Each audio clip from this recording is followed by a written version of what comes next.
Lección número 4 para el 28 de abril del 2018. La salvación y el tiempo del fin. Versículo de memoria. En esto consiste el amor, no en que nosotros hayamos amado a Dios, sino en que Él nos amó a nosotros y envió a su Hijo en propiciación por nuestros pecados. Primera de Juan 4:10. Una diferencia fascinante pero crucial entre el cristianismo y las religiones no cristianas es que si bien éstas enfatizan lo que sus fundadores les han enseñado, no enfatizan lo que los fundadores han hecho por ellos. En contraste, los cristianos solo enfatizan en el hecho de que seremos salvos solo por lo que Cristo enseñó, mas no por las acciones de los hombres. De manera que entonces, todo lo que tenemos que aprender es la palabra de Dios para que podamos ser salvados. Dice sobre esto el espíritu de profecía: no debe entregarse nada menos que lo que el deber prescribe, y no puede entregarse un ápice más que lo que se ha recibido primero. Y todo debe ser colocado sobre el fuego de la justicia de Cristo para purificarlo de su olor terrenal, antes de que se eleve en una nube de incienso fragante al gran Jehová y sea aceptado como un suave perfume. Fe y Obras, página 22. Nuestra salvación depende de nuestro conocimiento de la verdad contenida en las Escrituras. Es la voluntad de Dios que nosotros poseamos dicho conocimiento. Investigad la preciosa Biblia con corazones hambrientos. Palabras de vida del Gran Maestro, página 84. Con estas palabras el espíritu de profecía nos dice que todo lo que Dios nos manda a través de su ley, a través de su palabra, debemos cumplirlo exactamente como Dios lo pide, y debe de estar mezclado con la purificación del fuego de la justicia de Cristo. Vale decir, para que sea purificada toda acción nuestra, todo lo que el deber prescribe, debe de estar siempre atada y unida con aquello que se llama el fuego de la justicia de Cristo. El fuego es la palabra del Señor. No es mi palabra como fuego, dice Jehová, Jeremías 23:29. Y la justicia de Cristo es todo lo que Él enseña. Por lo tanto, todo cuanto hagamos debe de ser nacido de esa palabra de justicia. Ahora, la palabra del Señor nos dice que para que el fuego de la justicia de Cristo sea aplicado para ser nosotros purificados, es necesario que su justicia imputada esté sobre nosotros y también su justicia impartida. La justicia de Cristo está dividida precisamente en esas dos cosas, la imputada y la impartida. ¿Qué significa esto? La justicia imputada es el perdón que Cristo nos ofrece sin haber hecho ninguna buena acción. Nos regala su justicia. A pesar de que nosotros habíamos hecho muchos males, al pedir perdón de nuestros pecados, Cristo aplica su justicia, su perfecta obediencia a nosotros. Y por otro lado, nos imparte su justicia. ¿Cómo lo hace? A través de su ejemplo, a través de sus enseñanzas dadas en su palabra. Estas enseñanzas puestas por obra en la vida significan que la justicia está siendo impartida de Cristo a nosotros. Eso se llama la santificación por medio de la palabra de Dios. Dice más la mensajera del Señor: me pregunto, ¿de qué manera puedo exponer este tema con exactitud? El Señor Jesús imparte todas las facultades. Fíjense bien lo que es la justicia impartida. Dice, el Señor Jesús imparte todas las facultades, toda la gracia, toda la contrición, todo buen impulso, todo el perdón de los pecados. Al presentar su justicia para que el hombre la haga suya mediante una fe viva, la cual también es el don de Dios. Si ustedes reúnen todo lo que es bueno y santo y noble y amable en el hombre, y entonces lo presentan ante los ángeles de Dios como si desempeñara una parte en la salvación del alma humana o como un mérito, la proposición sería rechazada como una traición. ¿Qué significa esto? Primero, la mensajera de Dios dice: Jesús imparte todas las facultades, la gracia, la contrición, el impulso, todo buen impulso y todo el perdón de los pecados. A través de su palabra, Jesucristo nos imparte todas estas cosas, nos da todas estas gracias, y directamente pone en nosotros las capacidades, las facultades para poder llevar a cabo todo lo que Él nos pide. Una vez que Él ha puesto todo esto a través de su palabra, entonces es solo su gracia la que está haciendo posible nuestro cambio.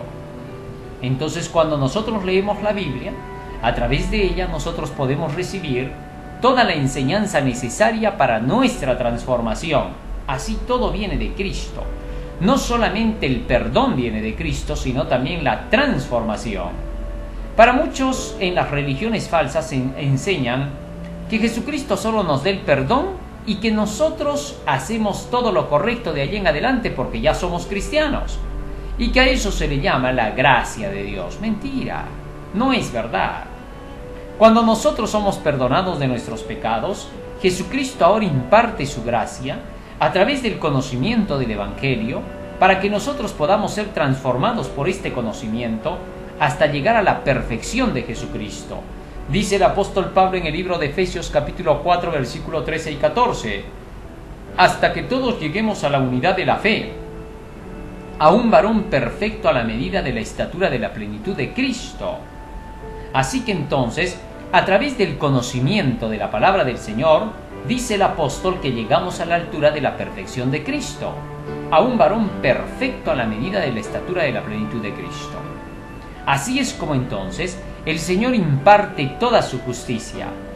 Si nosotros quisiéramos reunir todo lo bueno de nosotros, o de cualquier ser humano, lo mejor, lo más santo y amable, muchas veces se exalta a Teresa de Calcuta, y se dice que fue una gran mujer, se exalta a Mahatma Gandhi, y se dice que fue un gran hombre, pero todo lo bueno y santo y noble de estos personajes no son más que trapos de inmundicia. ¿Por qué? Porque ante Dios, cuando lo presentamos y ante los ángeles, como si desempeñara todo esto una parte en la salvación del alma humana o como un mérito, todo eso es rechazado como una traición. Todo lo mejor que nosotros podamos dar, todo nuestro buen comportamiento que podamos tener, si no está basado en lo que enseña la palabra, que es la justicia de Cristo, entonces solamente es una traición al cielo. Esta maravillosa verdad es especialmente importante para nosotros en medio de los peligros y engaños de los últimos días. De manera que entonces lo que tendremos que buscar es la obediencia a toda la palabra de Dios. Al hacerlo, recibimos la justicia imputada y la justicia impartida. Es decir, dejamos que Cristo lo haga todo en nosotros. Esta es la gran verdad del Evangelio, que el hombre por sí mismo no puede salvarse, que lo que necesita es la gracia de la palabra del Señor para que conduzca su vida por la salvación. Y esto nos lleva al día domingo 22 de abril, el amor del Padre. La Biblia nos presenta a Dios Padre como el Dios que vive por las eternidades. En Daniel capítulo 7 versículo 9 y 10 se nos dice que es el anciano de grande edad, cuyo vestido es blanco como la nieve y sus cabellos blancos, canosos, vale decir, la experiencia de la multitud de años de Dios. Ahora, en el cielo no existe la vejez. Sin embargo, a Dios se le presenta con esa figura para mostrar la cantidad de experiencia que Él tiene y de conocimiento, por lo cual es un gran sabio. A su vez se presenta a Dios como el Padre y Creador de todas las cosas, por quien todas las cosas subsisten y existen hasta el día de hoy. Ese es Dios Padre. Se nos dice que Él fue quien decidió la creación y que Jesucristo estuvo con Él desde el principio para poder acompañarlo. Juan 1.1 dice: en el principio era el Verbo y el Verbo era con Dios y el Verbo era Dios. Este, dice del Verbo, estuvo en el principio con Dios. De tal manera que entonces el Verbo, que viene a ser Jesucristo, y Dios Padre, que viene a ser el originador de todas las cosas. Ahora, la Biblia nos habla acerca de Dios Padre de forma tan clara que nos deja que podamos entender que Dios Padre, el creador de todas las cosas, ama con intenso amor al mundo entero. Juan 3.16 dice: porque de tal manera amó Dios al mundo, que dio a su Hijo unigénito, Jesucristo, para que todo aquel que en Él cree no se pierda, mas tenga vida eterna. De esta manera es como se presenta a Dios Padre lleno de amor. Dios es amor, dice 1 de Juan 4:8. Así que entonces Dios es la personificación del puro amor. Muchas creencias se están levantando últimamente en contra del Dios verdadero y se declara que el Dios del Antiguo Testamento, que viene a ser el Padre según estas creencias, es un Dios justiciero, un Dios duro, un Dios que exagera. Y que el Dios del Nuevo Testamento, que es Jesucristo, es un Dios de amor lleno de misericordia y compasión. Pero no hay nada más falso que eso. Cuando Dios Padre y Dios Hijo se presentaron ante Moisés, en el libro de Éxodo capítulo 34 versículos 6 y 7, ellos se presentaron como un Dios de misericordia. Jehová, Jehová, ahí están los dos se llaman Jehová, el Padre y el Hijo.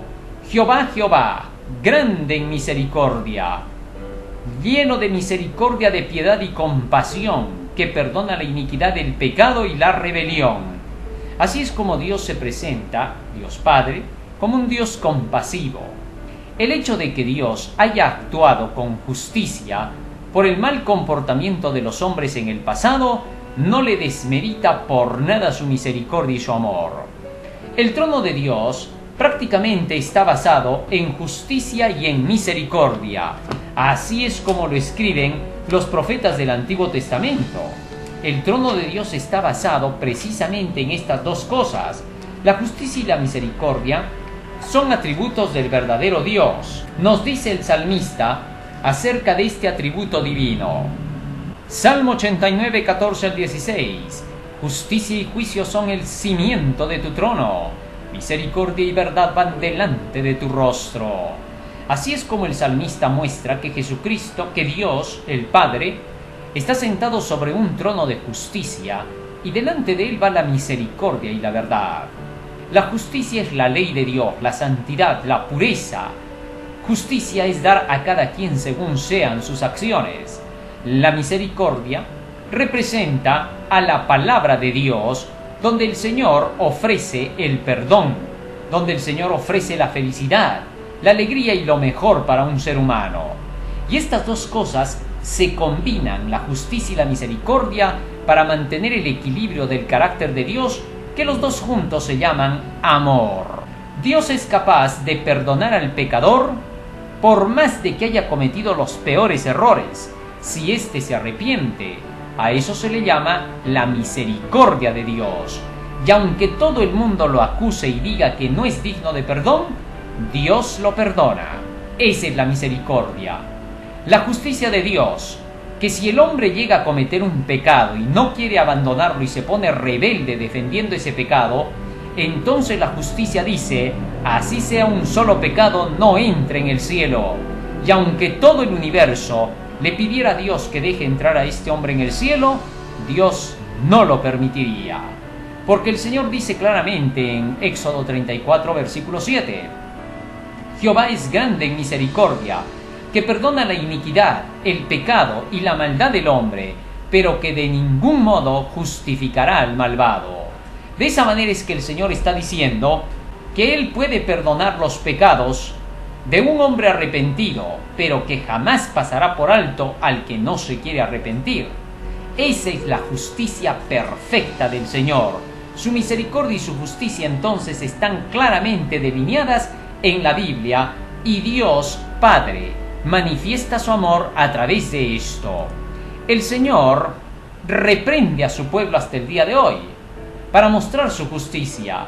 Apocalipsis capítulo 3 versículo 19 dice el Señor: yo reprendo y castigo a todos los que amo, sé pues celoso y arrepiéntete. Así es como entonces el Señor tiene un amor infalible, Salmo 143, 8, y se deleita en sus seguidores, Salmo 147, 11. Dios planea dar prosperidad y esperanza a la gente, Jeremías 29, 11. La prosperidad que planea dar Dios es el crecimiento en lo espiritual, para que lo material que Dios ponga en nuestras manos pueda dejar notar que Dios confía en nosotros. En su amor el Señor trata de guiar a su pueblo a través del conocimiento de su palabra, con cánticos de liberación.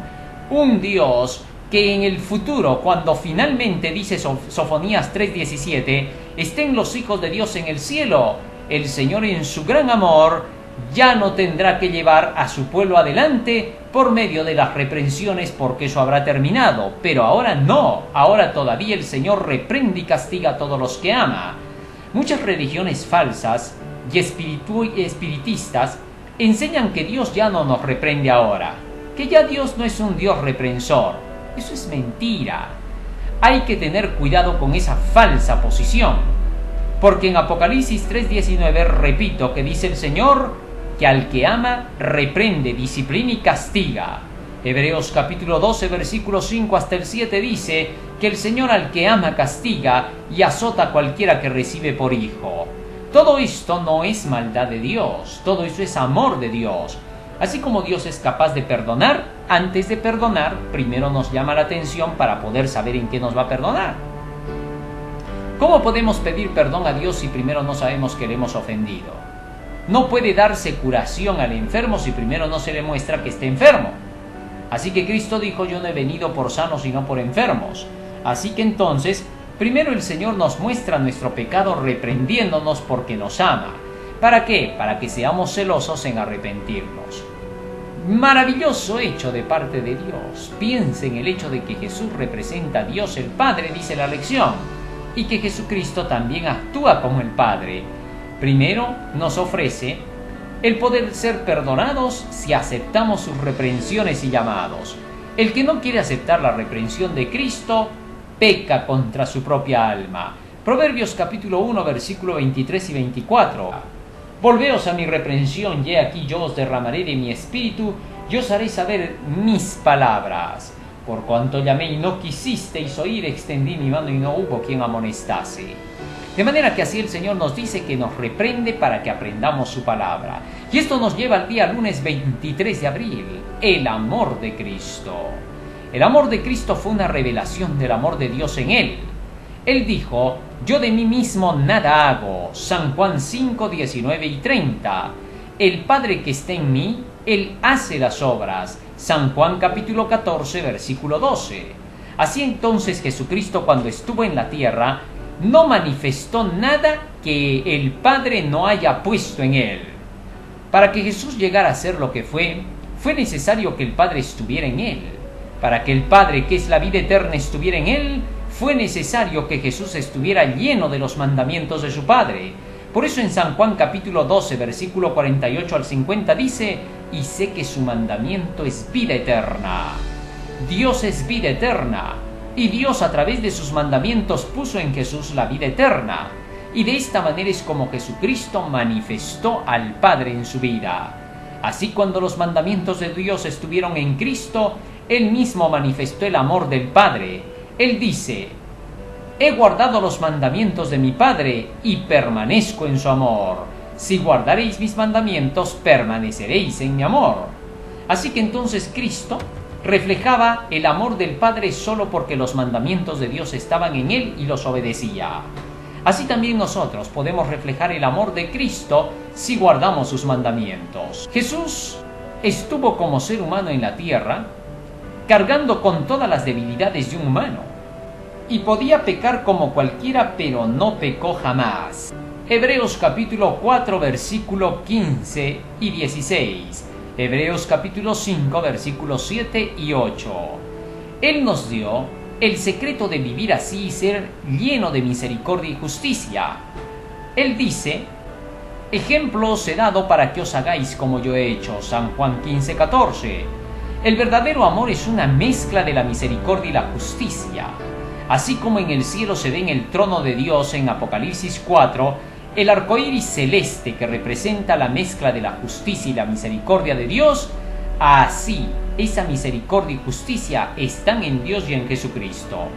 La justicia de Dios exige santidad y pureza para que, al practicarlas, puedan dar como fruto el amor. Y la misericordia, al ser recibida y practicada, hace posible la manifestación del amor como se nos dio a nosotros. De manera que el amor no solo es la justicia ni es solo la misericordia. Muchas religiones falsas enseñan solo la misericordia de Dios, pero hacen de lado su justicia. Como Satanás cuando tentó a Jesús y solo le mostró a Jesucristo el lado de la misericordia y olvidó el lado de la justicia, le dijo a Jesús en San Mateo capítulo 4 versículos 5 y 6, «Échate abajo, pues a sus ángeles mandará para que te sostengan en sus manos y tu pie no tropiece en piedra». Aquí Satanás especialmente obvió la parte que dice Salmo 91, 11 y 12. «A sus ángeles mandará acerca de ti, que te guarden en todos tus caminos». Esta parte de los caminos Satanás no la mencionó, porque en el Salmo 119, versículo 32 dice, «Por el camino de tus mandamientos correré cuando llenes mi corazón». De manera que entonces los caminos de Dios son la obediencia a sus mandamientos, y cuando Satanás obvió mencionar a Jesucristo esta parte de los caminos de Dios, lo hizo a propósito y adrede para no mostrar la obediencia a los mandamientos de la ley de Dios, ya que a Jesús solamente le mostró el lado de la misericordia, pero el lado de la condición para obtener los beneficios de la misericordia, que es la obediencia, la obvió por completo. Así hacen las religiones falsas hoy. Presentan a un Jesús misericordioso, lleno de amor, pero no lo presentan justo. Y eso es peligroso, porque entonces los pecadores no se arrepienten, sino que lo ven a Jesús como un pelele, que no tiene autoridad para decir lo que hay que hacer. Jesucristo fue un gran mártir en la cruz del Calvario, pero también es rey. Así que no hay que olvidar, no exaltemos la cruz y no exaltamos la corona. La corona y la cruz están de la mano. Enseñan que Dios es amor y misericordia y nos llevan a la obediencia de los mandamientos de Dios. Las falsas religiones se detienen solo en el amor y la misericordia y declaran que esto es todo el Evangelio.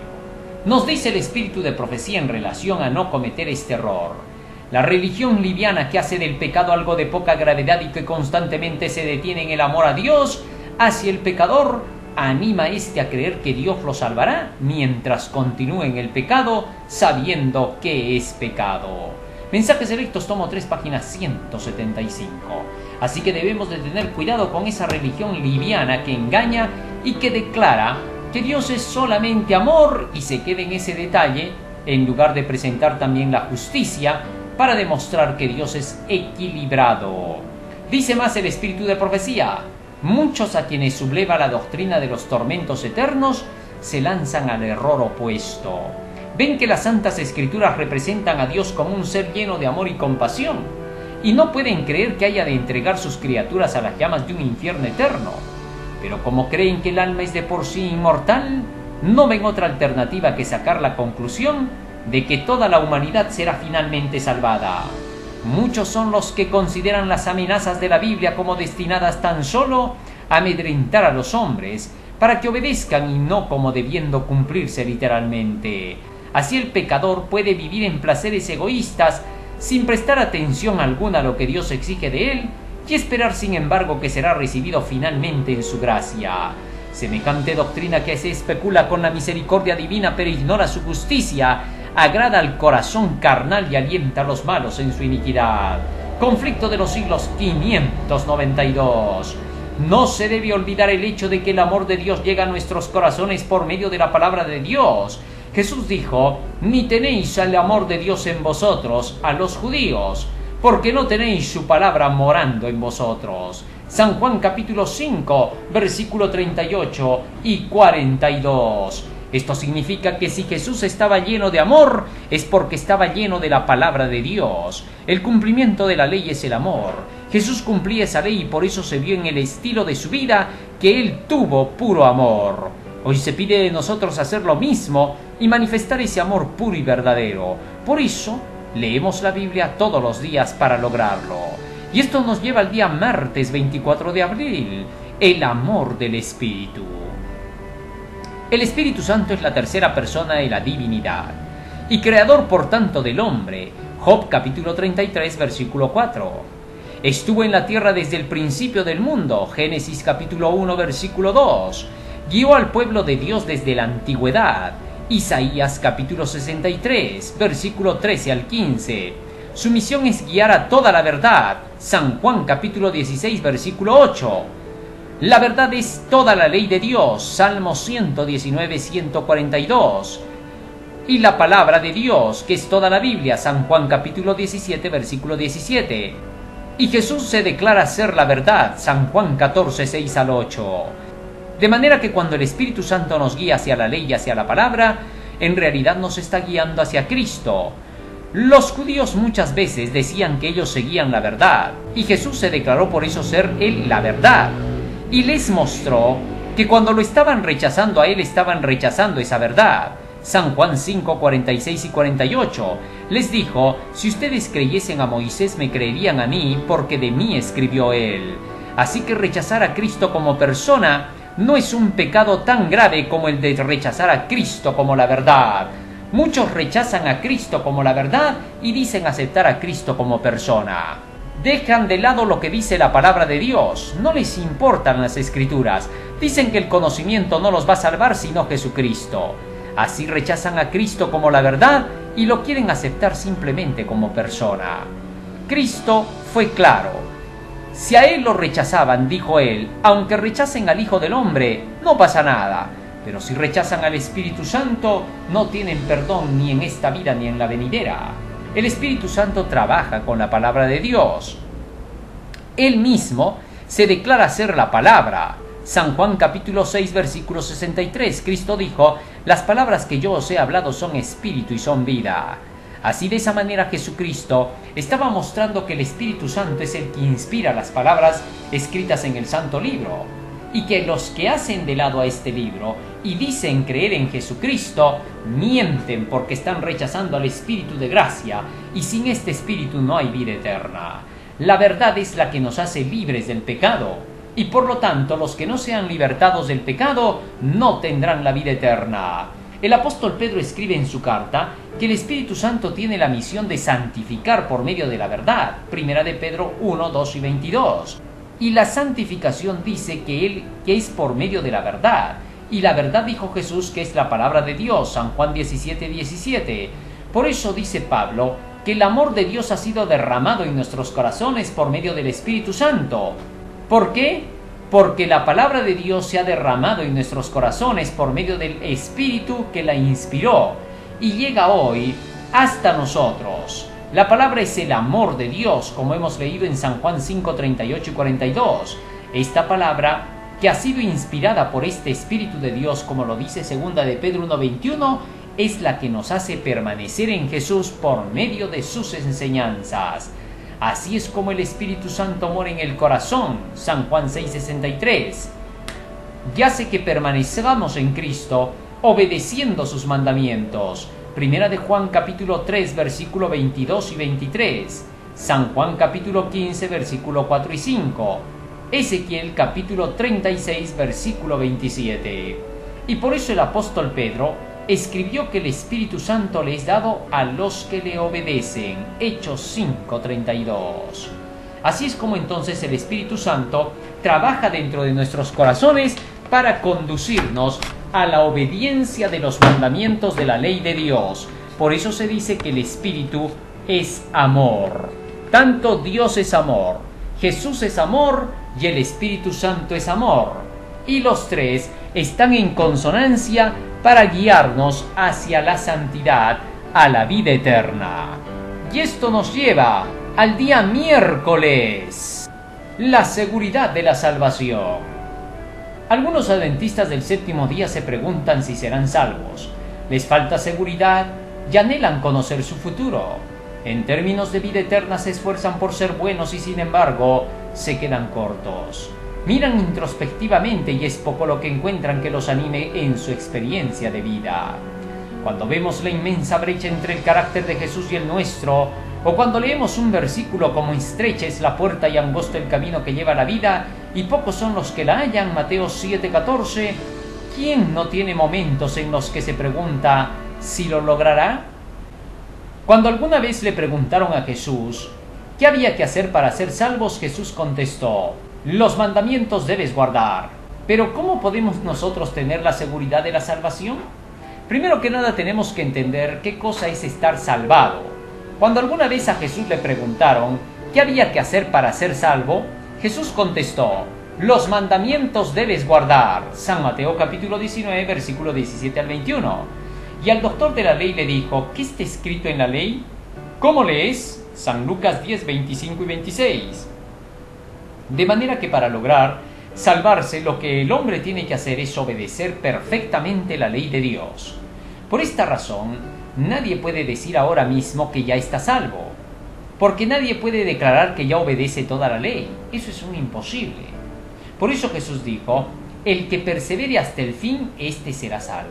De manera que nadie puede decir yo soy salvo todavía. San Mateo capítulo 24, versículo 13.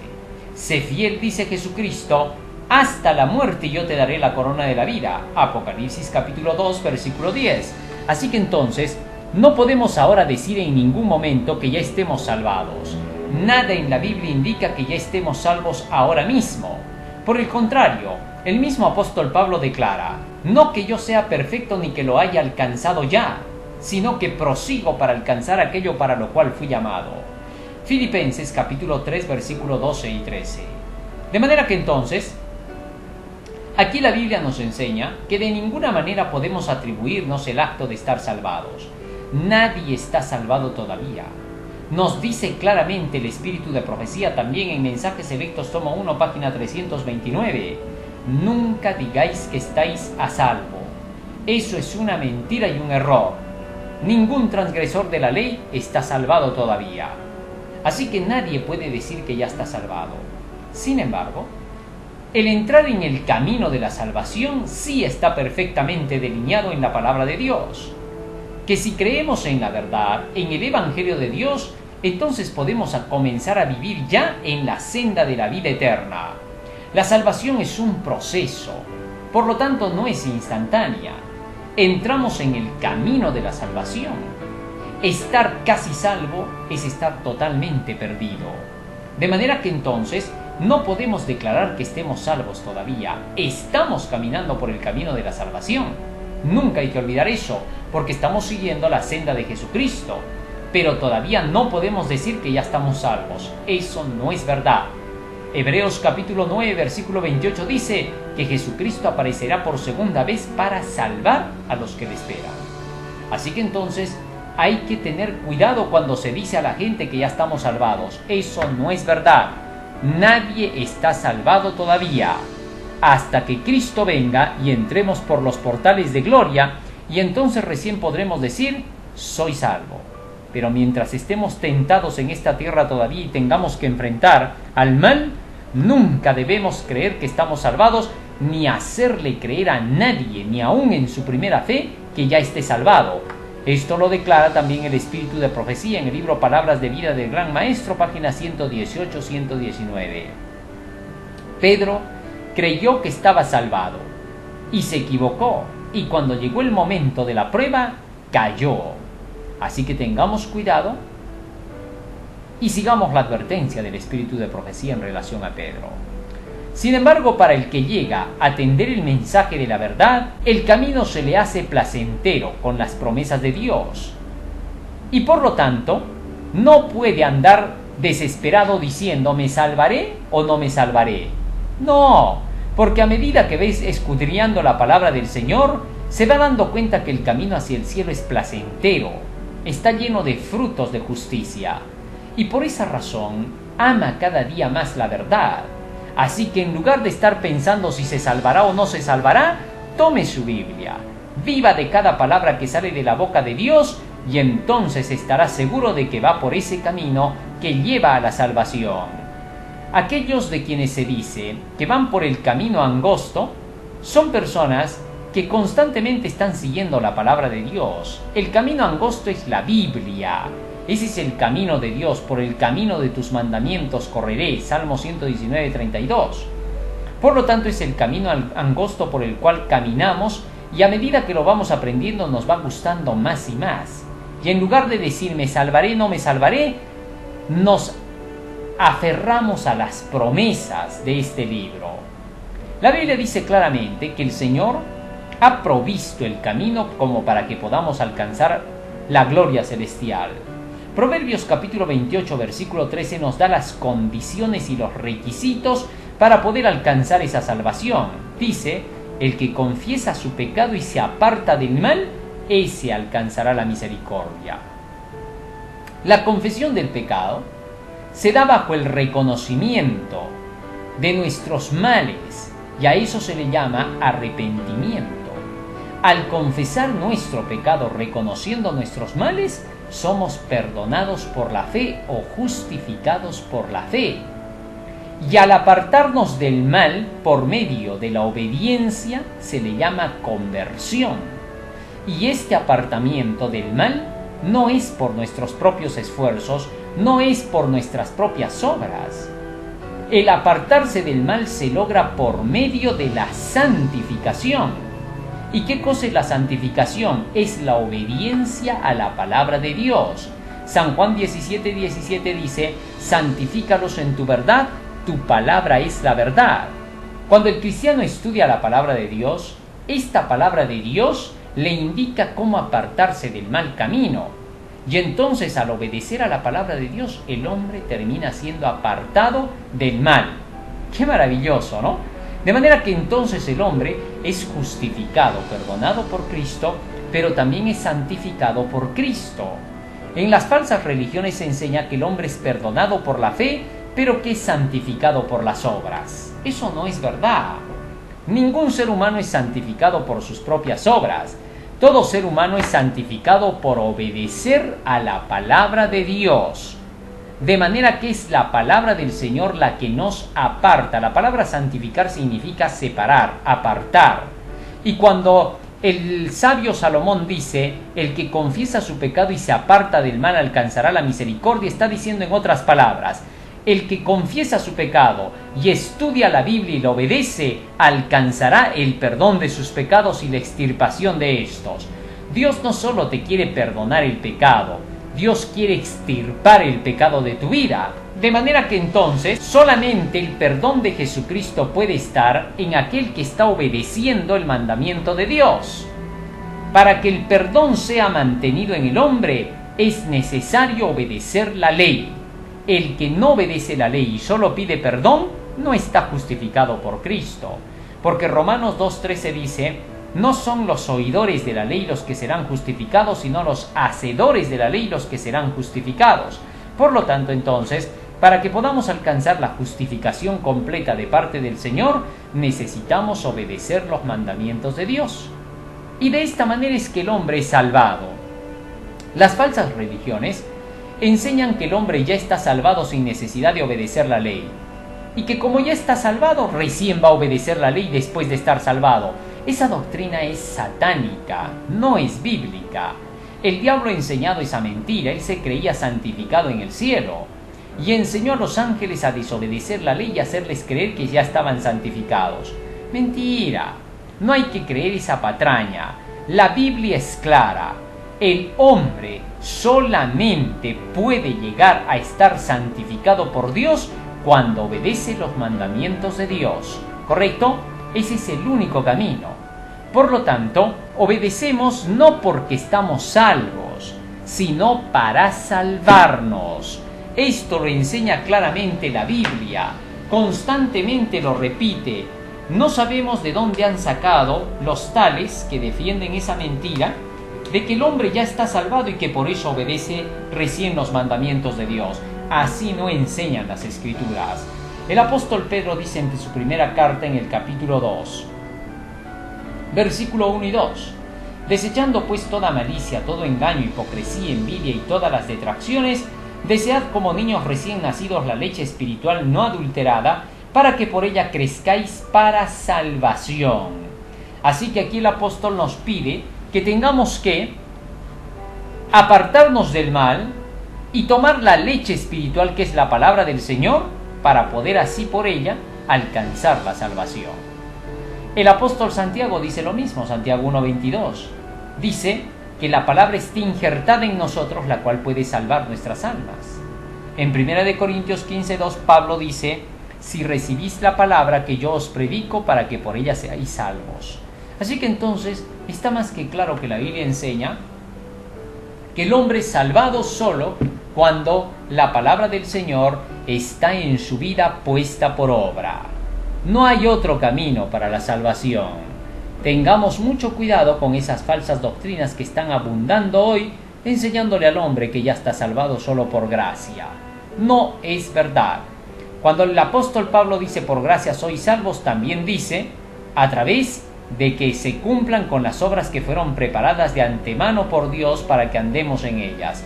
Efesios capítulo 2, versículo 8 hasta el 10 estoy citando. Muy bien, el hombre se somete a la ley de Dios y decide obedecerla, y desde que acepta a Cristo, al aceptar su evangelio, San Juan capítulo 12, versículo 46 al 50, desde allí en adelante vivirá para obedecer toda la voluntad de Dios. Su parte del hombre es dejarse conducir por las enseñanzas de este libro, la Biblia, mientras avanza así a la perfección. Y mientras está avanzando a la perfección, lo natural es que muchas veces cometerá errores, mientras se esté esforzando por obedecer.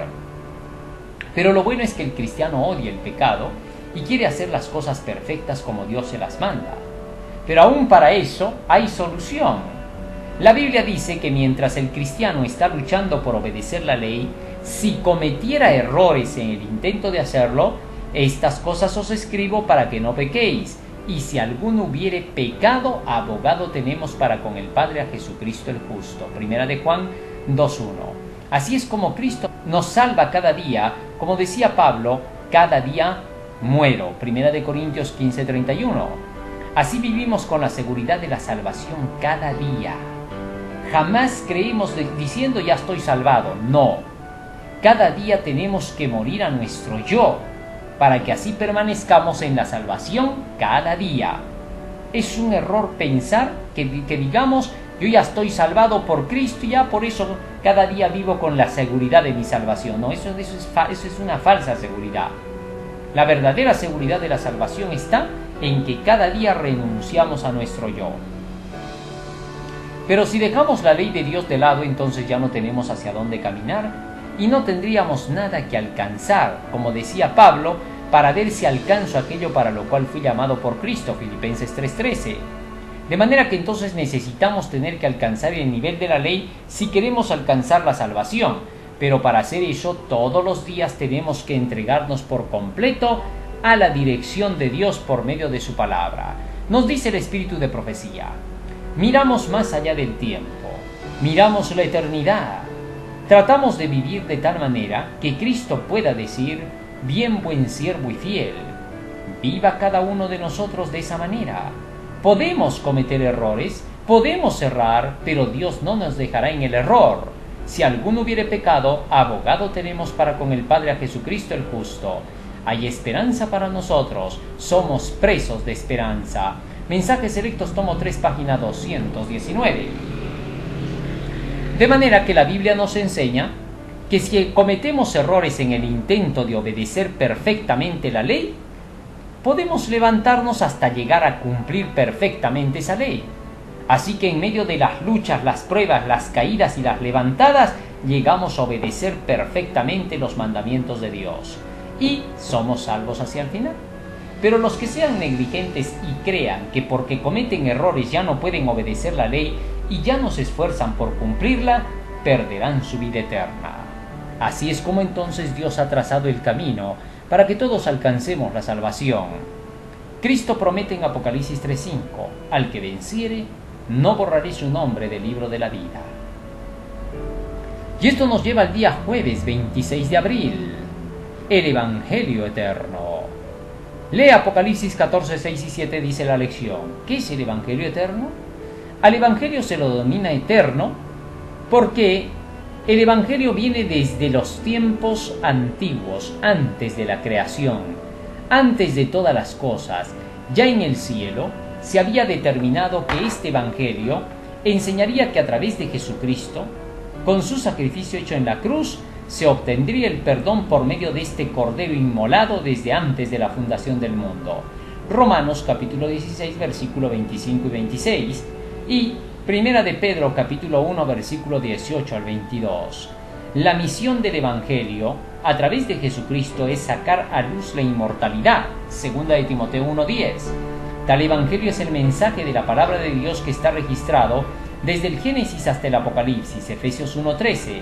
Aunque algunos piensen que el Evangelio es algo que solo comenzó en el Nuevo Testamento, están equivocados, porque el Evangelio existe desde antes de la fundación del mundo, y ya fue predicado desde Adán cuando se le prometió que la simiente santa vendría a pisar la cabeza de la serpiente, Génesis 3:15, y este Evangelio fue predicado a los israelitas, Hebreos 4:1 y 2, y en el monte Sinaí fue proclamado, Salmos 68, 8 y 11. Por lo tanto, dicho Evangelio ya es anunciado antes de que se inicie el Nuevo Testamento, ya en el Viejo Testamento. Tal Evangelio estuvo en figuras en el pasado. Adán lo conoció así hasta Moisés, y fue conocido el Evangelio en figuras y símbolos por medio de los sacrificios y los holocaustos. Luego los símbolos y figuras se manifiestan en el santuario en el tiempo de Moisés en adelante, hasta la llegada del Mesías Jesucristo. Así es como el Evangelio estaba en forma de figuras y símbolos, donde se presenta a Cristo como el sustituto y garante de la humanidad para el plan de la redención. El Evangelio nos habla de Jesucristo, Romanos 16:25, dice el apóstol Pablo, y de la buena noticia de la salvación hecha por Jesucristo en la cruz del Calvario. Pero el Evangelio es mucho más abarcante, ya que nos habla acerca de todo lo que es Cristo y la salvación hecha para el hombre. No solamente nos presenta a Jesús en la cruz, sino que también nos presenta a Jesús como preexistente, como el creador de todas las cosas, por medio de las cuales por medio del cual todas las cosas subsisten. San Juan 1:1, Primera de Corintios 1:14 al 16. El Evangelio también nos habla del nacimiento de Cristo, puesto que si Cristo no hubiera nacido como un ser humano, Mateo 1:23, no hubiera podido salvarnos de nuestros pecados. También nos habla de su vida ejemplar para nuestra salvación, Romanos 5:9 y 10. Si Cristo no hubiera dejado el ejemplo de una vida santa, nadie podría ser salvo, pues nadie podría alcanzar la santidad. También nos habla acerca de la reconciliación que hizo en la cruz, porque si Cristo no hubiera dado su vida en la cruz del Calvario, no podría ser regalada su santidad para nosotros, no podría haber pagado la deuda. Romanos 5:10. También el Evangelio nos habla de la ascensión de Cristo para ser nuestro intercesor, Primera de Juan 2:1. Si Cristo no intercediera por nosotros, nadie sería salvo, no se podría obedecer la ley. También el Evangelio nos habla de la segunda venida de Cristo, que viene para salvarnos, Hebreos 9:28. Si así no fuera, nadie se salva. También nos habla de la tercera venida para la extirpación del pecado, por lo cual abandonamos el mal. El apóstol Pedro dice que teniendo estas promesas de cielos nuevos y tierra nueva, debemos vivir santa, justa y piadosamente. Así que el conocer acerca de esta parte del Evangelio nos hará vivir en santidad. Y sin santidad nadie verá al Señor, segunda de Pedro 3:13 y Hebreos capítulo 12:14. Así que predicar este Evangelio es predicar todas estas cosas. Tal es el Evangelio que Dios nos ha dejado y que debe de ser predicado al mundo entero. Un Evangelio completo. Hoy tenemos todo este Evangelio en el registro de Apocalipsis capítulo 14, versículo 9, capítulo 14, versículo 6 hasta el 12.